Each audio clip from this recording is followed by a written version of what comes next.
I'm Cassandra, though everyone calls me Cassie. At 29, I finally have my own apartment and a stable job as a graphic designer.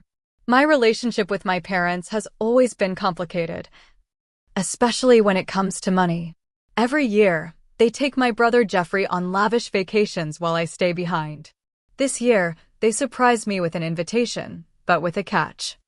I could come if I paid my own way. I agreed until I got a notification that changed everything. If you're watching this, I'd love to know where you're tuning in from. Hit that like and subscribe button while I tell you how I turned the tables on my manipulative family and reclaimed my financial freedom. Growing up in the Henderson household meant understanding early on that money came with strings attached. My parents, Sandra and Howard Henderson, never missed an opportunity to remind me that every dollar they spent on me was meticulously tracked and would somehow need to be repaid. This treatment stood in stark contrast to how they handled finances with my older brother Jeffrey. From the beginning, there seemed to be two different rulebooks in our family. Jeffrey, 3 years my senior at 32, received allowances, new clothes, and the latest gadgets without question. Meanwhile, I had to justify every expense, from school supplies to basic necessities. My mother would often say, "Cassie, you need to understand the value of a dollar," while simultaneously dropping hundreds on Jeffrey's hobbies without a second thought. The annual family vacation became the most visible symbol of this disparity. Starting when I was in high school, my parents began taking Jeffrey to exotic destinations, the Bahamas, Paris, Tokyo. I would stay behind with my grandmother or, as I got older, alone in the family house. The excuse was always the same: we can only afford to take one child, and Jeffrey is older. Yet somehow, they always returned with expensive souvenirs for themselves and Jeffrey, while bringing me back a refrigerator magnet or airport gift shop trinket. After college, I struggled to find stable employment during the recession. My parents allowed me to move back home, but charged me rent that amounted to nearly what I earned at my part-time graphic design job. Meanwhile, Jeffrey lived at home rent-free for years while finding himself after dropping out of graduate school. When I pointed out this inconsistency, my father's response was always, "Your brother has potential we need to nurture. You should be grateful we're teaching you responsibility." Despite these obstacles, I worked tirelessly to build my career. I took on freelance projects after my day job, spent weekends building my portfolio, and networked at every opportunity. Finally, 3 years ago, I landed a position at Meridian Design Agency that provided enough financial stability for me to plan my escape from my parents' house. Saving for my own place took longer than expected. Every time I approached my goal, something would happen. My car would break down, my laptop would crash, or my parents would suddenly increase my rent. It felt like swimming against the current. But I persisted, cutting every unnecessary expense and picking up additional freelance work. 6 months ago, I finally signed the lease on my one-bedroom apartment in the city. It wasn't fancy, but it was mine. The day I moved out, my mother seemed almost disappointed, as if she'd lost leverage over me. My father merely shrugged and said, "We'll see how long you last without our support." Then came the surprising phone call last month.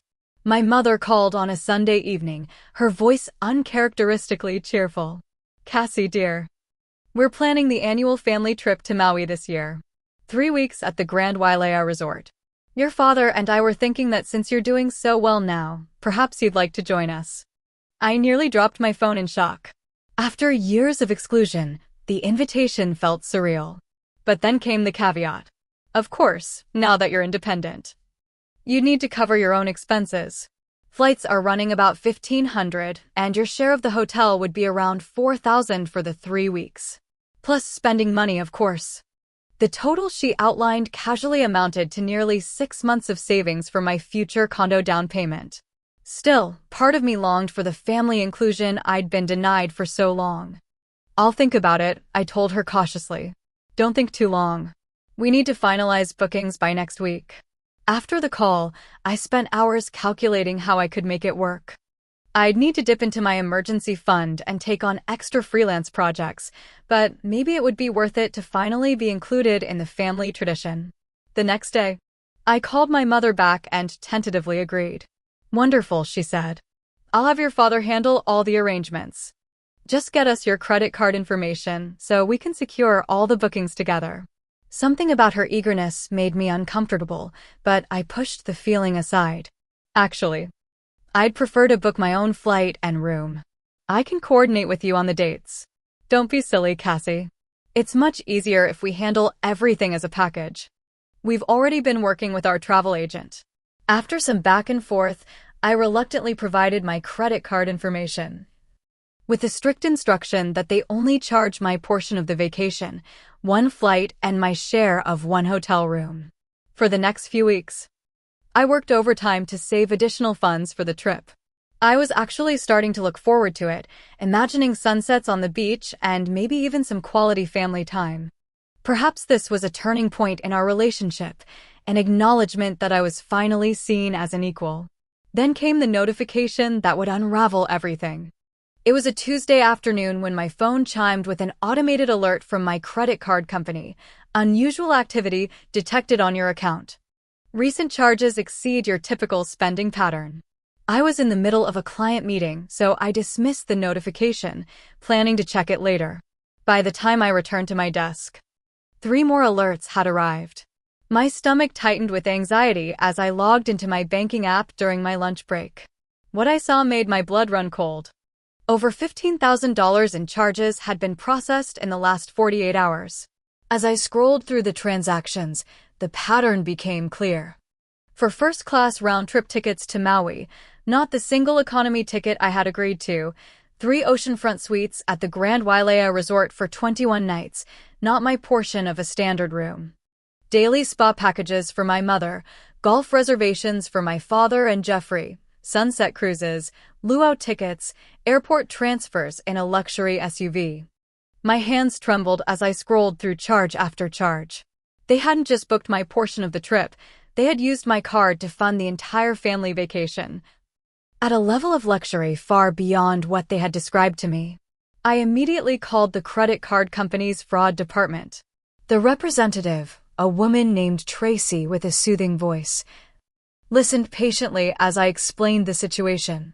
So these charges were made by your parents, using your card information that you provided to them for a specific purpose, she clarified. Yes, but I only authorized them to charge my portion of the trip. 1 economy flight and my share of 1 hotel room. Not first-class tickets for everyone and multiple luxury suites.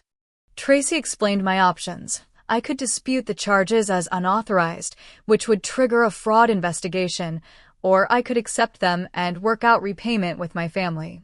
If I chose to dispute, my card would be frozen and reissued to prevent further unauthorized use. As Tracy spoke, memories flooded back.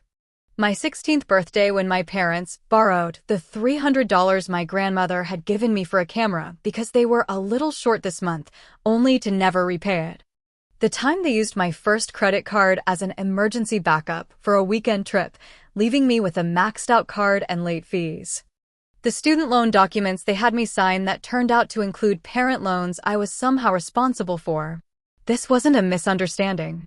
This was a pattern of financial abuse that had been going on my entire life.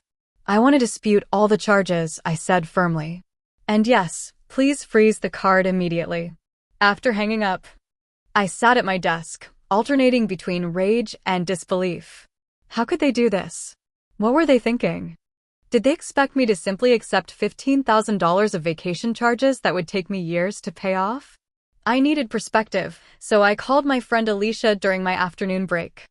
Alicia had witnessed my family dynamics for years and had always been straightforward about her concerns. They did what? She exclaimed after I explained the situation. Cassie, that's not just inconsiderate, that's fraud. They committed credit card fraud against their own daughter. I know, I replied, my voice small. But they're still my parents. Should I call and confront them? Absolutely not, Alicia was emphatic. Not yet. They'll just try to manipulate you into dropping the disputes. You did the right thing freezing the card and reporting the fraud. Now you need to prepare for the fallout. She was right. Confronting my parents while I was still emotionally raw would only give them an opportunity to gaslight me or pressure me into backing down. Instead, I spent the evening researching credit card fraud, unauthorized charges, and how to document everything for potential legal issues. I learned that by providing my card for a specific charge, I hadn't authorized them to use it for anything beyond that scope. I created a detailed spreadsheet of what had been agreed upon versus what had been charged, along with a timeline of all communications with my parents about the trip. I also wrote down every detail of my conversation with the credit card company while it was fresh in my memory. The next day, I received confirmation emails that all the charges were under dispute and that my replacement card would arrive within 3 to 5 business days. I also received a separate email confirming that my old card had been frozen and could no longer be used for new purchases. A strange calm settled over me as I realized I had taken concrete action to protect myself. For perhaps the first time in my life, I had refused to be my parents' financial backup plan. I had said no to their exploitation. That calm was punctuated by anxiety every time my phone rang, expecting to see my parents' names on the screen. But strangely, no calls came. No angry texts. No demanding emails. The silence was almost more unnerving than an immediate confrontation would have been. "They don't know yet," Alicia suggested when I mentioned the suspicious silence. "The charges probably went through, and they won't know about the disputes until they try to use your card again or until the hotel or airline contacts them." She was right, of course. They didn't know that I had discovered their deception. They didn't know that I had taken action. For now, they still believed they had successfully manipulated me once again. And in that knowledge, I found an unexpected power. For once, I was a step ahead of them. I had protected myself before they could pressure me into compliance. Whatever storm was coming, I had secured my position. I just didn't realize how quickly that storm would arrive, or how violent it would be. The next few days passed in a strange limbo. My parents texted me casual updates about the vacation preparations, as if nothing were amiss. "Just bought new swimsuits for Maui." "So excited," my mother texted on Wednesday. "Travel agent says weather will be perfect next week," my father messaged on Thursday. I responded with non-committal replies, maintaining the facade that everything was proceeding as planned. Part of me wondered if I should warn them, tell them what I'd discovered and what actions I'd taken. But another part, the part that had been systematically taken advantage of for 29 years, knew that any warning would only give them time to develop counter-strategies. Sunday arrived, the day of departure. According to the itinerary I'd seen in the credit card charges, their flight was scheduled for 11:30 a.m. I went to work as usual, unable to focus on the website redesign that had been my priority project for weeks. "You okay, Cassie? You seem distracted," Zoe, our UX designer, asked during our morning check-in. "Just some family stuff," I replied vaguely, not ready to share the full story with colleagues. "Family stuff is always complicated," she nodded sympathetically. "Let me know if you need anything." I checked my phone compulsively throughout the morning, jumping each time it vibrated. By 10 a.m., there was still nothing. Had they somehow avoided the consequences? Had they found another way to pay for everything? At 11:15 a.m., my phone finally lit up with a text from Jeffrey. "At airport. Where are you? Parents said you were meeting us here." I didn't respond. 5 minutes later, another text arrived. "Cassie? Flight boards in 45 minutes. Mom's getting worried." I silenced my phone and turned back to my computer screen, my heart pounding. At 11:40 a.m., my phone began to ring. Jeffrey calling. I declined the call. He immediately called back. I declined again. Then the texts started flooding in. "Emergency. Something wrong with tickets at check-in. Dad's freaking out. They're saying the payment was declined. Was your card supposed to pay for these? Cassie, answer your phone. They're denying our tickets. What did you do?" My hands shook as I finally typed a response. "What you said. I'm paying my own way." 3 dots appeared and disappeared multiple times, as if Jeffrey was typing and deleting responses. Finally, "Are you serious right now? We're about to miss this flight." I took a deep breath and typed, "I only agreed to pay for MY flight and MY room share. Not first-class tickets for everyone, multiple suites, spa packages, and golf. Check the charges. Over $15,000 on MY credit card without MY permission. Jeffrey's response came quickly. Mom said you agreed to help with the booking. Help with booking MY portion. Not fund the entire luxury vacation for everyone. You need to fix this right now. Dad is yelling at the gate agent. I turned my phone off completely after that, unable to deal with more messages while at work. When I turned it back on during lunch, I had 17 missed calls, 10 from my father, 5 from my mother, and 2 from Jeffrey. I also had a barrage of increasingly hostile text messages. From my father, call me immediately. You've ruined everything with your selfishness. From my mother, I can't believe you would embarrass us like this at the airport. After all we've done for you. From Jeffrey, they had to rebook everything on Dad's emergency card. He says you're paying him back every cent plus the rebooking fees. I didn't respond to any of them. Instead, I texted Alicia, it's happening. They're melting down. Her response was immediate. Stay strong. You did nothing wrong. Want me to come over tonight? Yes, please, I replied, grateful for the support. The afternoon dragged by, with my phone periodically buzzing with more calls and messages that I continued to ignore. By the time I left work, I had a throbbing headache and a knot of anxiety in my chest. Zoe noticed my distress as we were packing up for the day. Seriously, Cassie, you look like you've seen a ghost. Are you sure you're okay? Family drama escalated more than I expected. I admitted. I'm handling it, but it's intense. Family drama is the worst kind, she said sympathetically. Do you need a ride home or anything? I thanked her but declined, wanting some time alone on my commute to prepare for whatever might come next. As I approached my apartment building, I noticed an unfamiliar silver Lexus parked across the street. My steps slowed as I recognized the rental car company sticker in the window. They couldn't have. They were supposed to be on their way to Hawaii. But as I stood frozen on the sidewalk, the driver's door opened and my father stepped out. There she is, my father announced loudly as he spotted me on the sidewalk. The daughter who thinks it's acceptable to commit fraud against her own parents. My mother emerged from the passenger side, her face flushed with anger beneath her carefully applied makeup. From the back seat, Jeffrey appeared, looking uncomfortable, but following their lead as he always did. What are you doing here? I managed to ask, my voice steadier than I felt. Aren't you supposed to be on your way to Hawaii? We would be, my mother snapped, if you hadn't deliberately sabotaged our vacation out of spite. I took a deep breath, grateful that we were having this confrontation outside rather than in the confined space of my apartment. I didn't sabotage anything. I stopped unauthorized charges on my credit card. Charges I never agreed to. You agreed to help with the bookings, my father shouted, taking a step toward me. I instinctively stepped back. I agreed to pay for my portion. Not $15,000 for luxury accommodations for all of you. We were doing you a favor including you in the family vacation. My mother's voice rose, drawing the attention of my neighbor Eliza, who was returning from walking her dog. Everything okay, Cassie?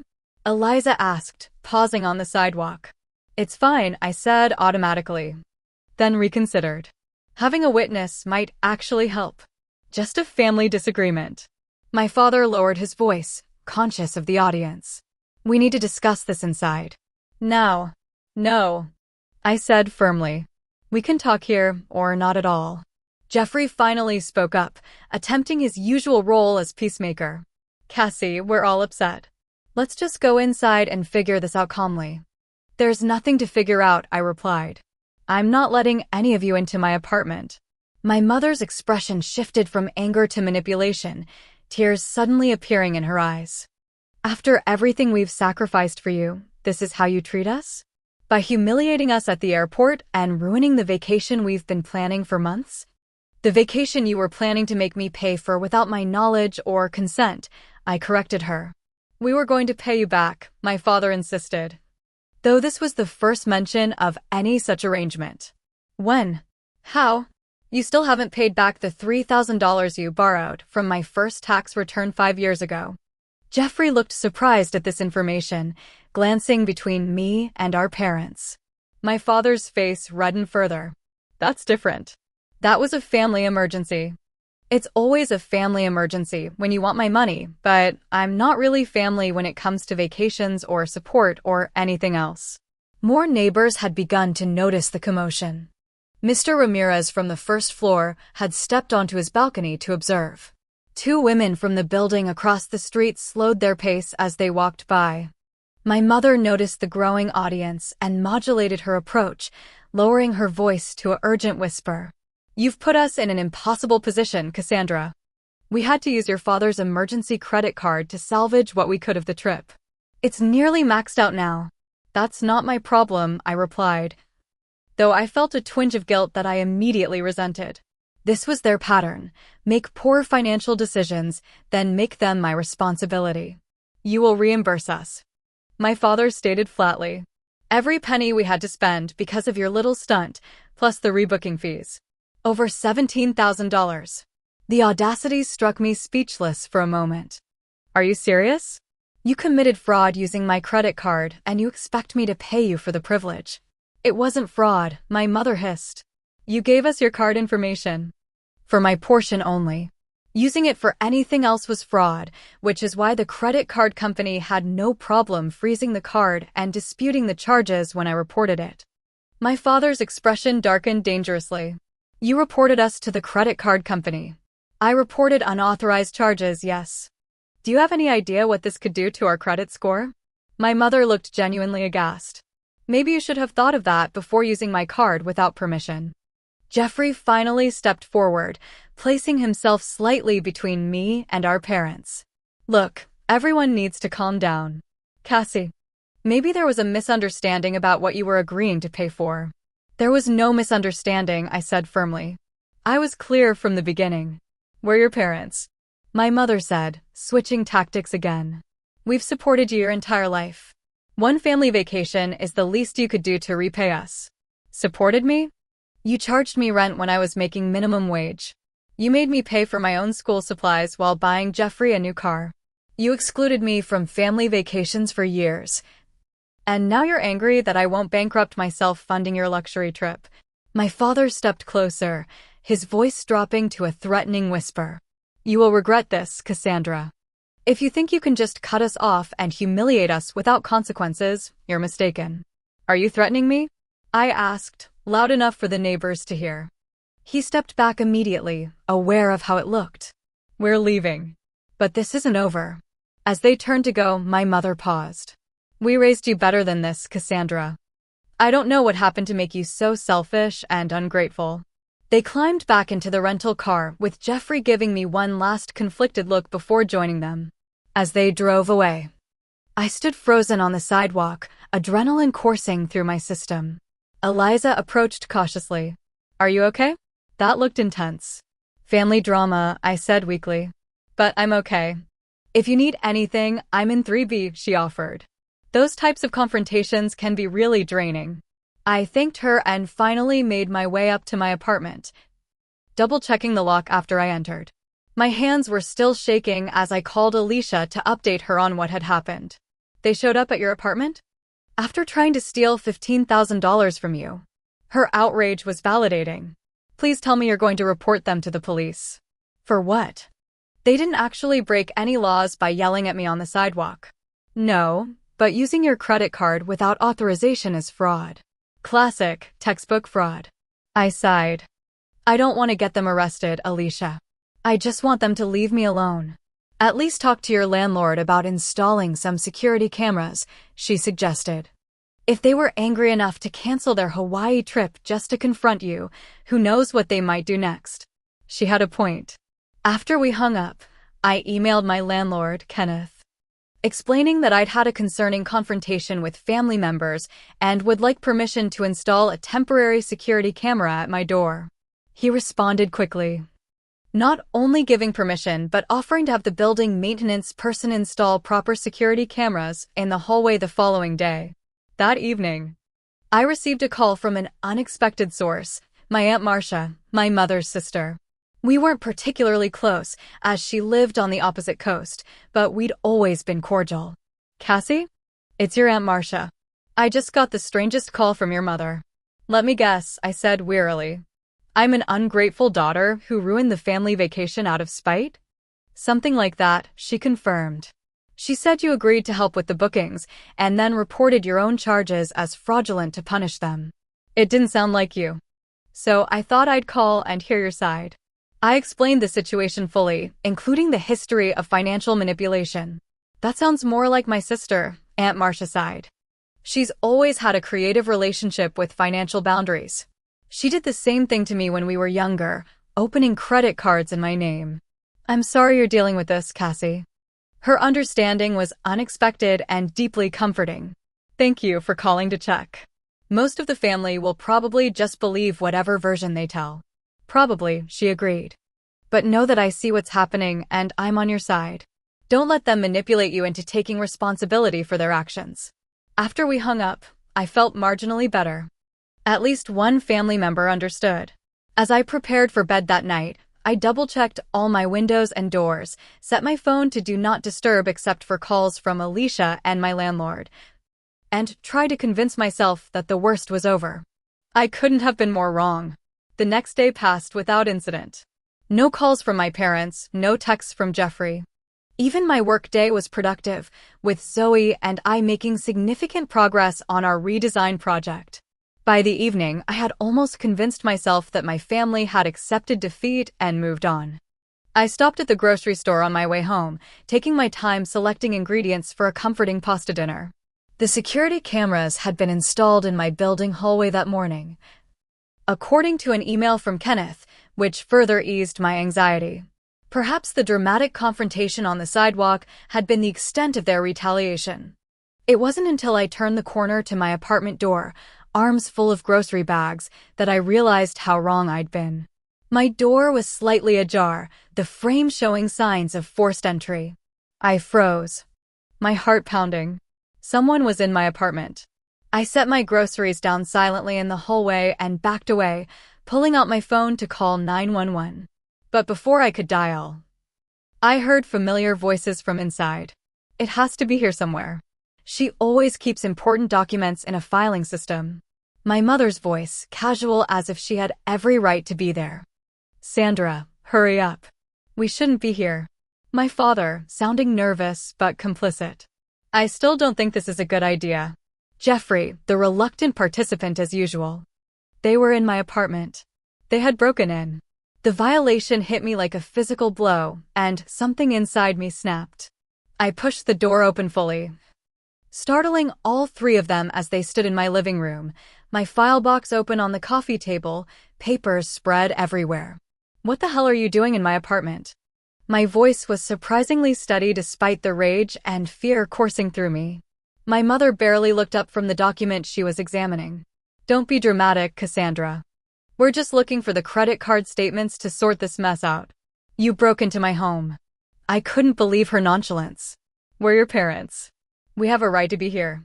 My father insisted, though his eyes darted nervously to the open door behind me. No, you don't. This is breaking and entering.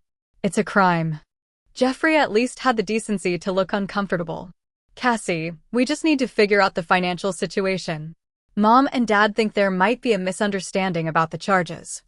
There's no misunderstanding, I said, pulling out my phone. And if you don't leave immediately, I'm calling the police. My mother scoffed. You wouldn't call the police on your own parents. I dialed 911 and put the phone on speaker as it rang. 911, what's your emergency? I need to report a break-in at my apartment. The intruders are still here. I gave my address clearly. Are you in a safe location? The dispatcher asked. I'm standing in the doorway. The intruders are my parents and brother who forced entry into my apartment without permission. That finally got their attention. My mother's face paled and my father stepped forward. Hang up that phone, Cassandra. You're overreacting. Sir, please stay where you are, the dispatcher instructed, having heard him. Officers are on their way. Ma'am, can you safely exit the apartment? Yes, I'm in the hallway now, I said, stepping back and pulling the door mostly closed. This is ridiculous, I heard my mother say from inside. We're just retrieving what's rightfully ours. Nothing in this apartment is yours, I called through the door. And you had no right to break in. "We're your family," my father shouted. "You can't just cut us off when we need you." The dispatcher remained on the line with me until the police arrived about 7 minutes later. 2 officers. A woman named Officer Chin and her partner Officer Martinez approached cautiously. "Miss Henderson?" Officer Chin asked. When I confirmed, she continued. "You reported family members breaking into your apartment." "Yes, my parents and brother. They forced the door open. They're still inside going through my personal documents." Officer Martinez knocked loudly. "Police. Everyone inside needs to come out with hands visible." There was shuffling, then the door opened to reveal my family. My father attempted to take control of the situation immediately. "Officers, there's been a misunderstanding. We're her parents, just visiting." "By breaking her door?" Officer Chin asked skeptically, pointing to the damaged frame. "We had reason to believe she might be in trouble when she didn't answer our calls," my mother improvised. "We were concerned. So concerned that you're going through her financial documents." I pointed to the papers scattered across my coffee table. Officer Martinez asked me, "Do you want to press charges for breaking and entering?" My parents' expressions shifted from defensive to alarmed. "She won't do that," my father said dismissively. "We're family." "Actually," I said, surprising myself with my resolve, "yes, I do want to press charges." "Cassandra." My mother's shock was genuine. "After everything we've done for you? Like using my credit card to charge $15,000 without permission? Like breaking into my apartment? Like going through my personal documents?" The officers exchanged glances. Officer Chin asked, "There's a credit card fraud issue as well?" "Yes," I confirmed. "They took my credit card information, which I provided for a specific limited purchase, and used it to charge over $15,000 for a family vacation without my knowledge or consent." "That's a separate issue we can document," Officer Martinez said, writing in his notepad. "Right now, we're dealing with the breaking and entering." My brother finally spoke up. "Cassie, please. Don't do this. They're our parents. And that's supposed to give them the right to break into my home? To steal from me? To violate my boundaries over and over?" The officers took statements from everyone present. My parents maintained they were justified in entering my apartment to retrieve family documents, while I detailed the actual situation, including the previous day's confrontation. "We're going to need you all to come to the station to complete the reports," Officer Martinez finally said. "Ms. Henderson, since this is your residence, you can choose to have these individuals removed immediately." "Yes, I want them removed." My voice didn't waver. "You can't be serious," my mother said, tears forming. "Where are we supposed to go?" "Back to the hotel you presumably booked after canceling your Hawaii trip," I suggested. "Or home. I don't care as long as it's not here." Under the officer's supervision, my parents and Jeffrey were escorted out. Before leaving, Officer Chin examined my broken door. "You won't be able to secure this properly tonight. Do you have somewhere else you can stay?" I called Alicia, who immediately offered her spare room. The officers waited while I packed an overnight bag and secured my valuables. As we left, Officer Chin handed me her card. "The report will be ready tomorrow. You'll need this for your insurance and potentially for a restraining order if you decide to pursue one." A restraining order. The concept hadn't even occurred to me. Against my own parents. "It's not uncommon in cases like this," she said gently. "Family members who violate boundaries often continue the pattern without legal intervention." After the officers drove me to Alicia's apartment, I sat on her couch in a state of shock, trying to process everything that had happened. "They actually broke into your apartment," Alicia repeated, handing me a glass of wine. "I can't believe they went that far." "I can," I said quietly. "This is who they've always been. I just never stood up to them before." Later that evening, Kenneth sent me an email with attached video footage from the newly installed hallway cameras, clearly showing my parents and Jeffrey forcing my door open. He also assured me that the maintenance staff would repair my door the next morning, with additional security features at no charge to me. I forwarded the video to my own email for safekeeping, then checked my phone. Among the missed calls and angry texts from my parents was a single message from Jeffrey, sent after they'd been escorted from my apartment. "I'm sorry, Cassie. I didn't know they were planning to break in. I should have stopped them. It was the closest thing to an acknowledgement of wrongdoing from any of them. I didn't respond. Too emotionally exhausted to engage further. Instead, I turned off my phone, accepted Alicia's offer of pajamas and a sleeping pill, and tried to find some respite in sleep. The family I had known my entire life had just crossed a line I never imagined they would. And in response, I had finally drawn a boundary I never thought I'd have the courage to establish. Nothing would ever be the same again. The week following the break-in unfolded in a blur of practical tasks and emotional processing. My door was repaired with a reinforced frame and additional locks. I filed the police report officially, provided statements about both the break-in and the credit card fraud, and consulted with a lawyer that Alicia's brother recommended. I returned to work, grateful for the routine and normalcy, though I shared only minimal details with my colleagues. Family emergency was my vague explanation for the visible stress I couldn't fully hide. Zoe and a few others offered support without pressing for details, creating a buffer of normalcy that helped me maintain my balance. My parents made no further direct contact after being escorted from my apartment, though I learned from the police that they had checked out of their hotel and presumably returned home the day after the incident. The silence from them was both a relief and disconcerting after years of constant intrusion. What I hadn't expected was the outpouring of support from people I hadn't realized were in my corner. Alicia, of course, had been my rock throughout the ordeal, offering her spare room until I felt safe returning to my apartment. My landlord, Kenneth, went above and beyond, not only repairing my door but installing a complete security system for my unit at his own expense, explaining that he had experienced family difficulties himself and understood the importance of feeling safe in one's home. Aunt Marcia called daily from the East Coast, offering emotional support and insights into my mother's history of similar behavior. "Your mother did this to my parents too," she revealed during one call. "Opened credit cards in their names when she was just out of college. They covered for her, which I think taught her she could get away with it." Even my neighbor Eliza, who had witnessed the sidewalk confrontation, left a care package at my door with tea, chocolates, and a note offering assistance if I ever felt unsafe. The most surprising support came 6 days after the break-in, when Jeffrey called. I almost didn't answer, but curiosity won out. "Cassie, are you okay?" His voice sounded different, hesitant, lacking the confident tone he usually adopted to mimic our father. "I'm managing," I replied cautiously. "I'm so sorry about what happened. I should never have gone along with any of it." I remained silent, waiting to see if this was genuine or another manipulation tactic. "I've been thinking a lot about everything you said, about how they've treated you differently. I never really saw it before, or maybe I didn't want to see it. It's been happening our whole lives, Jeffrey. I know that now," he admitted. "And I've realized they've been doing similar things to me, just in different ways. Financial stuff mainly. Dad has been managing my trust fund from Grandma, but when I asked for statements recently, he got angry and refused. This was new information.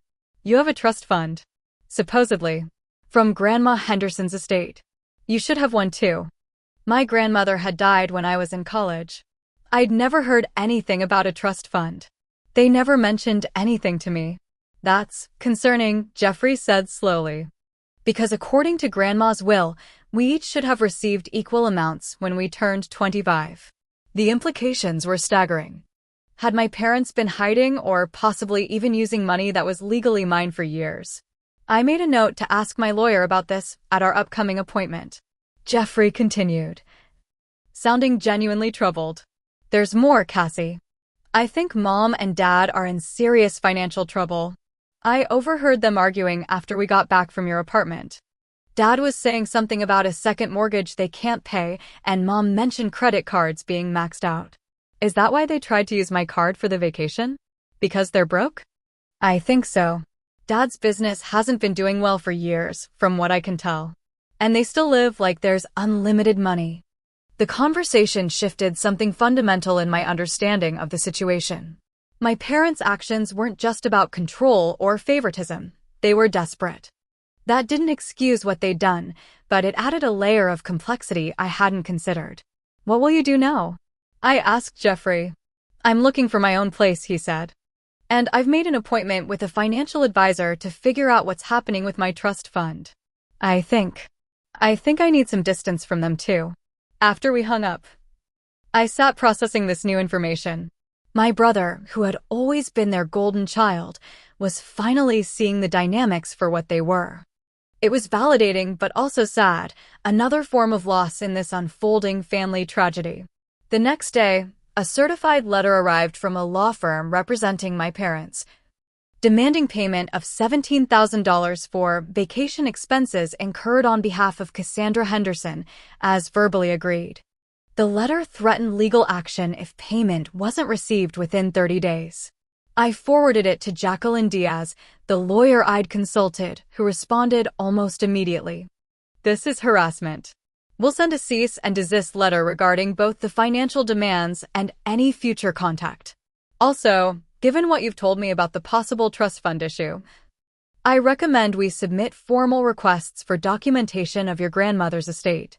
The legal process moved forward, with Jacqueline sending formal letters to my parents' lawyer outlining the credit card fraud, the breaking and entering incident, and requesting information about my grandmother's estate. She also helped me file for a temporary restraining order based on the break-in, which was granted pending a hearing. As the legal aspects unfolded, the social fallout expanded.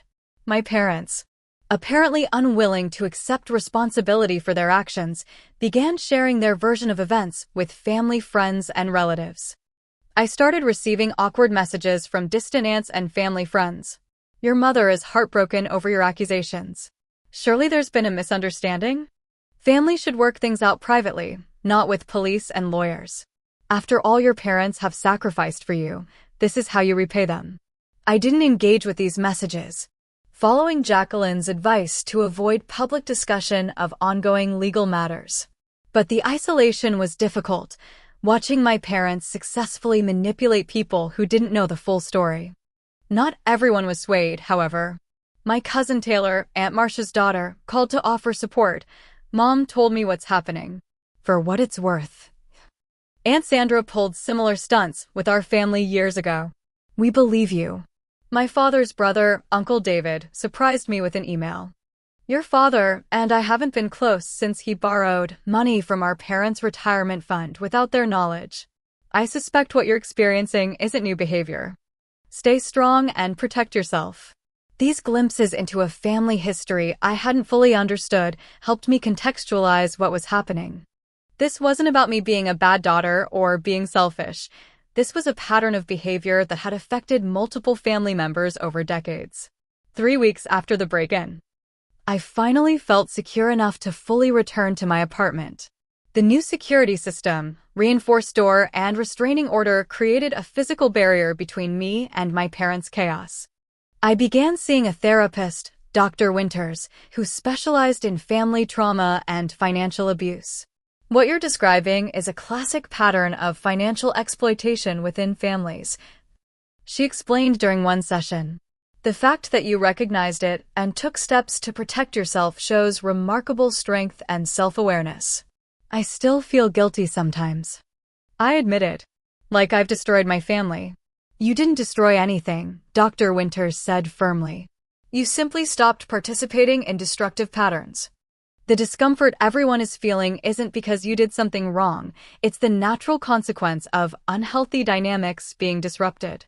As April turned to May, I received an unexpected call from a cousin on my mother's side whom I barely knew, Angela, who lived across the country and had distanced herself from the family years ago. I heard through Aunt Marcia what happened with your parents, she said after introducing herself. I just wanted you to know you're not alone. They did similar things to me when I was in college. It's why I moved 3,000 miles away and changed my phone number. How did you deal with the guilt? I asked, hungry for guidance from someone who had walked this path before me. Time helps, she said thoughtfully. And realizing that the guilt was programmed into you as a control mechanism. You were taught that having boundaries makes you selfish because that belief benefited them. It's not true. That conversation was a turning point in my healing process. Connecting with Angela, along with Aunt Marcia and the surprising support from Uncle David, helped me see that I wasn't severing family ties. I was finding my true family among those who respected boundaries and practiced mutual respect. In early June, Jeffrey called with news. I finally got access to the trust fund documentation. He said without preamble, "Cassie, there was definitely a trust for you, equal to mine. But the paperwork shows it was consolidated with my account 5 years ago, with a signature that's supposed to be yours." "I never signed anything like that," I said, my stomach sinking. "I didn't think so. I've already sent copies to your lawyer. It looks like they forged your signature to access your trust." The final piece of the puzzle clicked into place. My parents hadn't just been financially controlling and manipulative, they had committed actual fraud against me multiple times, including stealing an inheritance that was rightfully mine. As difficult as this revelation was, it provided clarity and validation. The boundaries I'd established weren't just necessary, they were long overdue. 6 months after the fateful credit card dispute that changed everything, my apartment has become a true sanctuary. The reinforced door and security system that once reminded me of trauma have been integrated into the decor, now symbolizing the strong boundaries I've established in all areas of my life. The living room where my parents once rifled through my personal documents is now rearranged with a comfortable reading nook by the window, filled with books on financial independence and healthy relationships. Professional growth became an unexpected benefit of this painful journey. With the emotional energy I previously spent managing my parents' demands now redirected into my career, I received a promotion to senior designer at Meridian. My portfolio expanded as I channeled my experiences into more authentic, emotionally resonant work that connected with clients on a deeper level. "Your designs have evolved significantly this year," my creative director noted during my performance review. "There's a boldness and clarity that wasn't there before." The same could be said for every aspect of my life. Friendships deepened as I learned to trust others with my authentic self. Alicia remained my steadfast supporter, but new relationships blossomed as well. Zoe from work transitioned from colleague to friend after I finally shared parts of my story with her. My neighbor Eliza and I began a weekly coffee ritual that evolved into a genuine friendship. Perhaps most surprising was my evolving relationship with Jeffrey. After the trust fund revelation, he made the difficult decision to establish his own boundaries with our parents. He moved into his own apartment across town and began working with the same financial advisor who was helping me untangle the trust fund situation. "I never understood why you seemed so stressed about money all the time," he admitted during one of our monthly dinners, a new tradition we'd established. "Now I get it.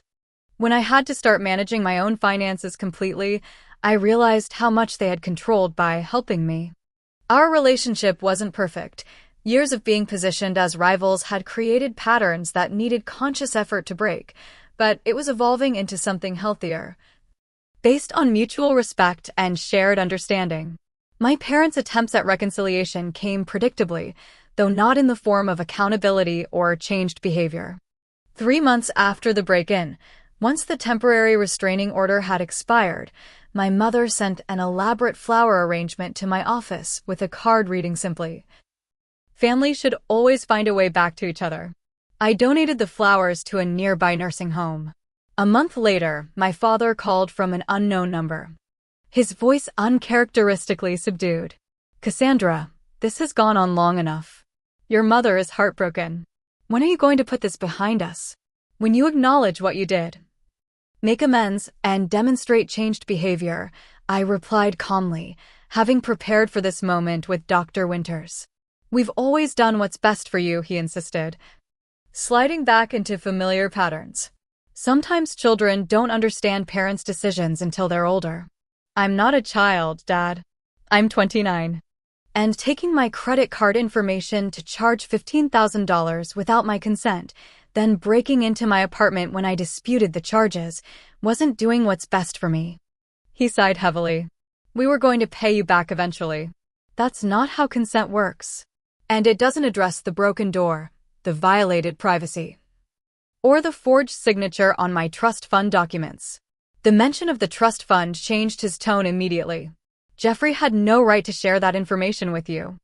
Those were private family financial matters. My inheritance is not a private family financial matter that excludes me, Dad. It was my money. He hung up shortly after. And I didn't hear from either of them directly again. Through family channels, I learned they had been forced to downsize, selling the family home to cover debts, including a substantial tax lien that had been hidden for years. The legal process regarding the trust fund continued, with my lawyer Jacqueline discovering that approximately $120,000 that should have been mine had been systematically drained over 5 years. The case was strong, with clear evidence of forgery, but I chose to settle rather than pursue a lengthy court battle that would keep me entangled with my parents. Are you sure? Jacqueline asked when I made this decision. We could potentially recover more through litigation. I'm sure, I said confidently. The settlement is enough to create financial security for me. More importantly, accepting it allows me to close this chapter and move forward. The healing process wasn't linear. Some days were harder than others, particularly holidays and family milestones that highlighted the estrangement. On those days, I leaned on what Dr. Winters called my chosen family, the network of supportive relationships I had cultivated. Aunt Marcia flew out to visit me for a long weekend, bringing old family photos and stories that helped me connect with my family history in a healthier way. Your grandmother would be so proud of you, she told me as we sorted through the images. She valued independence and integrity above all else. I found unexpected healing in helping others. After taking a financial literacy course to better manage my settlement funds, I began volunteering as a teacher for the same program, specifically working with young adults from challenging family backgrounds. Sharing my experiences in this constructive context gave meaning to the pain I had endured. As the 1-year anniversary of the credit card dispute approached, I made a decision that symbolized my new beginning. I booked my first solo vacation.